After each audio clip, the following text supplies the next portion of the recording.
Thanks, Mike and Jean, for joining us today. We're really excited to have this conversation about some work you all did back a long time ago, but it was pretty significant work because the segregated school where you taught closed and you moved kids to more inclusive settings. So the first question is, thinking back to the days that you taught at Fort Wright, which was a separate school for students with severe disabilities, what did you see as the key learning opportunities that your students were missing in that setting?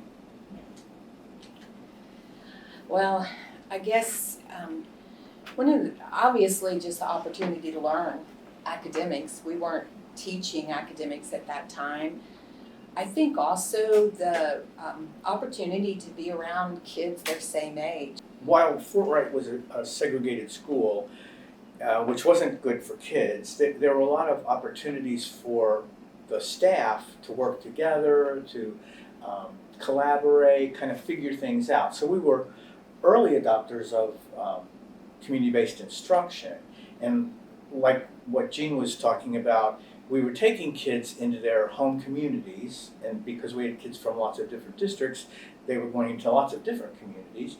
So we were taking them to grocery stores and restaurants, and so they were fully included within their community, except we realized the place they weren't included were schools. And that was like a light bulb. It was like, oh my gosh. Where all other kids were. Yeah, we're missing the most important part for kids.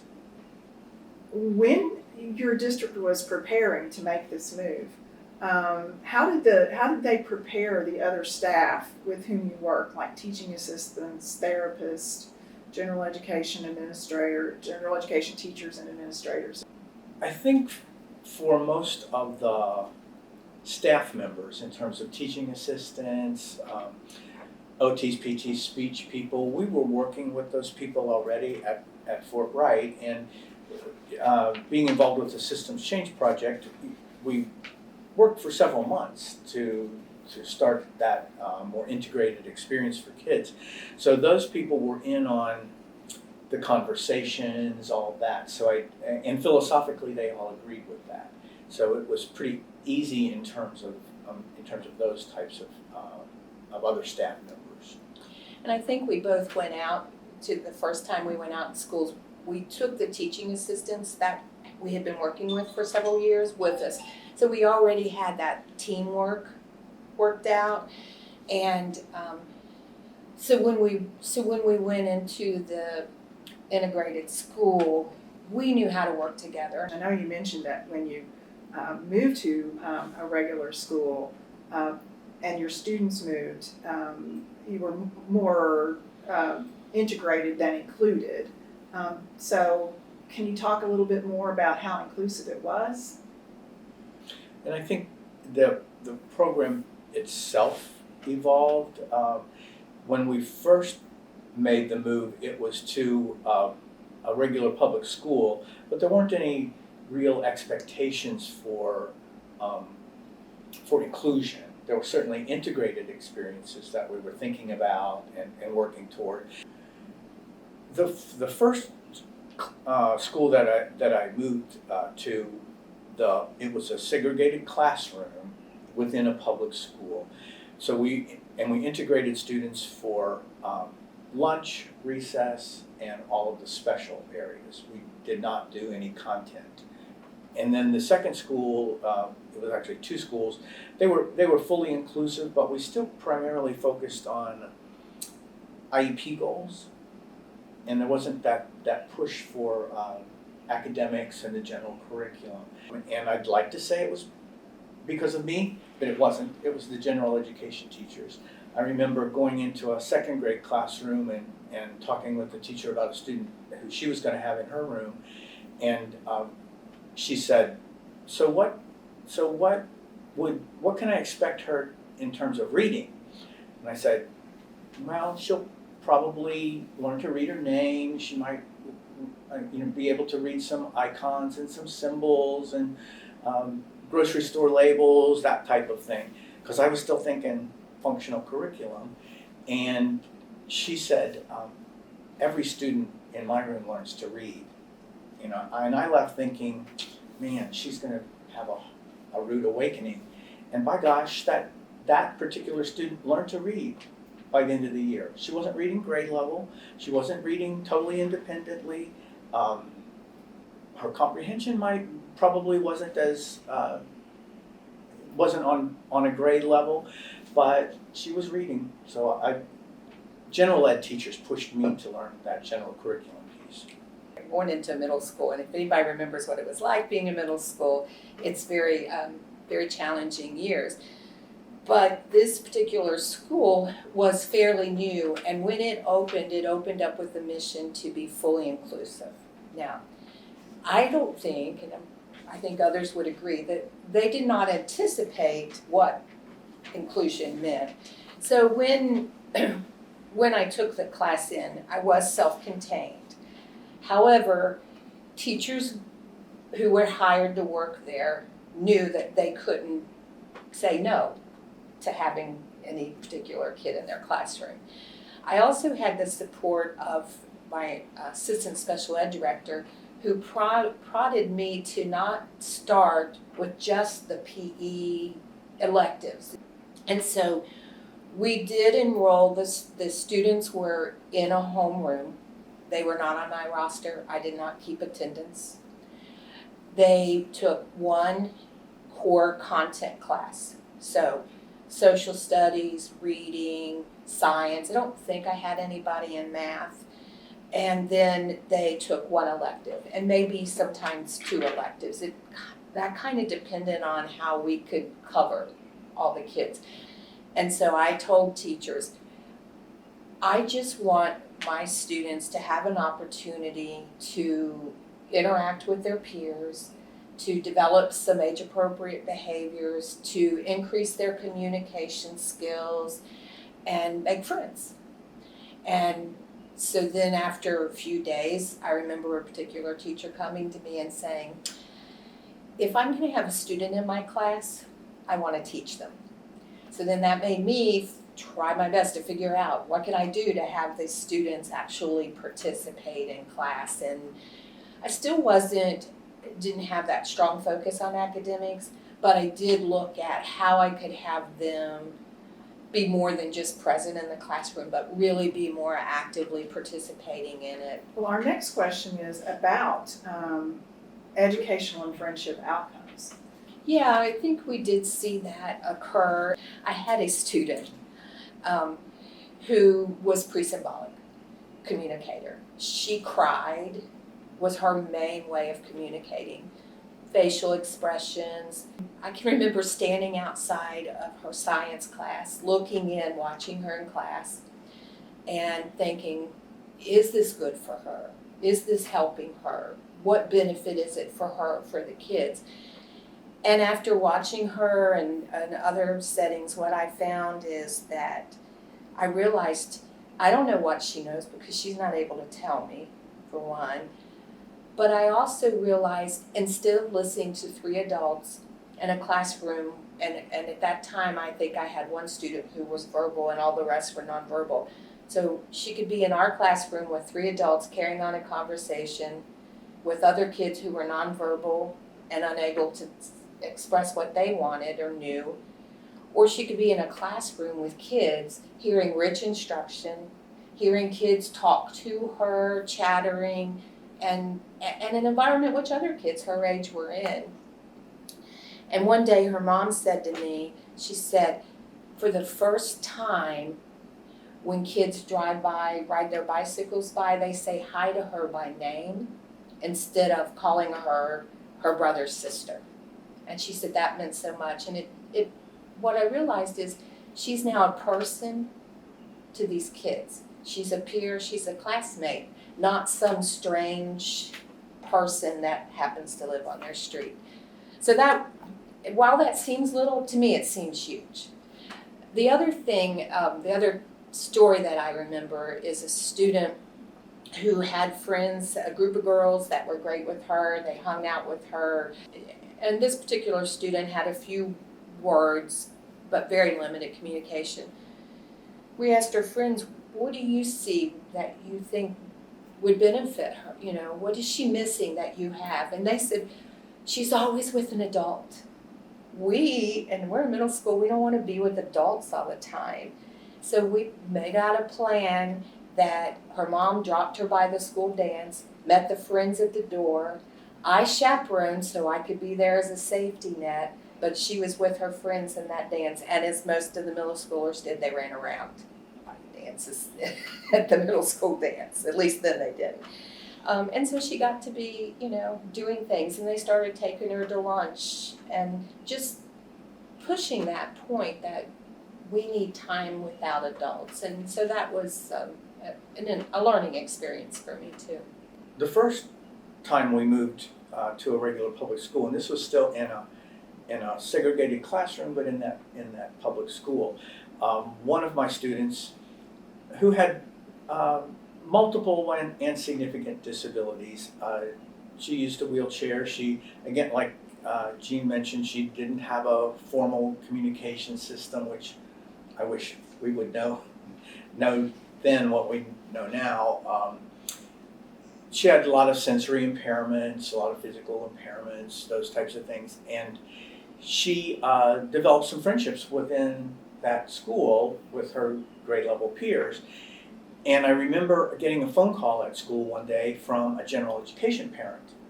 And I talked to the parent, and she said, my daughter comes home from school and she talks about one of her friends in class. And she said, I get the sense that this other girl might have some special needs. And I said that's probably correct. And she said, well, my daughter keeps wanting to ask her over for an overnight. And she said, do you see any problems with that? And I thought, oh my gosh, because I was thinking all of these multiple disabilities and what that was going to be like for somebody who didn't know this student. But I lied and I said, no, I don't see any trouble with that at all. Why don't I put you in touch with her mom? So I put the two mothers in touch, and I thought, I'll just back off, and if they need me, they'll call me. If they don't, that'll be fine. So the two moms got together. They decided they'd meet at the school for the spaghetti dinner. And they met there, and my student's mother taught the other student's mother to feed the student, and how her wheelchair worked, all those things. And probably 2 weeks later, she had an overnight. And before they left on that Friday, it was a Friday, and before they left on that Friday, I asked the peer, what do you guys got planned? And she said, oh, we're going to go home and we're going to do our homework, and then we're going to play Barbies, and then we're going to watch a movie, and then we're going to have a bonfire, and we're going to cook s'mores, and then we'll go to bed. And so I looked in my student's bag on the back of her wheelchair, and it's like filled with Barbies. And so the next, over the weekend, I was dying to know what had happened. So when school came on Monday, I immediately went to that classroom and asked her friend, how'd it go? And she said, oh, it went really good. And she said, my dad made some things so that this student can hold her own Barbies. And so it just worked out. It just worked out great. And that became a reciprocal relationship. My student went to, I keep saying my student, but the student with disabilities went on overnights with other students. She invited other kids over. They had overnights at her house. And her mother said, similar to what Jean was talking about, her mother said to me at the end of the year, she said, this has made me feel more like a parent. She said, I know people at the school. When I'm walking around at home in the community, people know me, people know my daughter's name. I just feel more like a parent. And I just thought that was really impactful for me. Awesome. So our next question is, what advice would you give to school districts, teachers, and families who are contemplating a move from a separate school today to a more inclusive setting? If you could give them some advice, what would that be? Skip all the steps we took. Just go to full inclusion. It's so much easier. It's so much more efficient. And the reason we took those steps was because We weren't.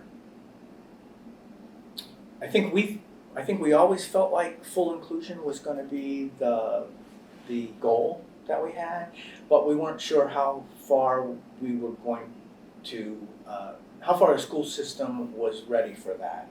And I think that that whole idea of getting ready for it probably isn't a good one. Just kids belong with other kids, and they belong in the neighborhood where they live. And if we just follow that, I think skipping all those other steps, we just don't need to do all that. And there was another special ed teacher there, and she had kids with more mild disabilities. And what we found was we were having supports in certain classrooms, more supports than were actually needed. So we might have 2 special ed teachers in the same classroom at the same time. So we eventually went to a non-categorical model, which really helped. So whatever kids had IEPs, we had them on our caseload. And another thing that we found very helpful was special education teaching assistants.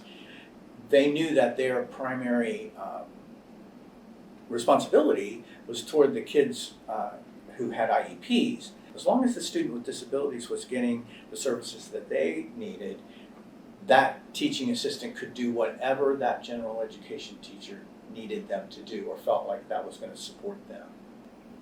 Excellent, great, thank you.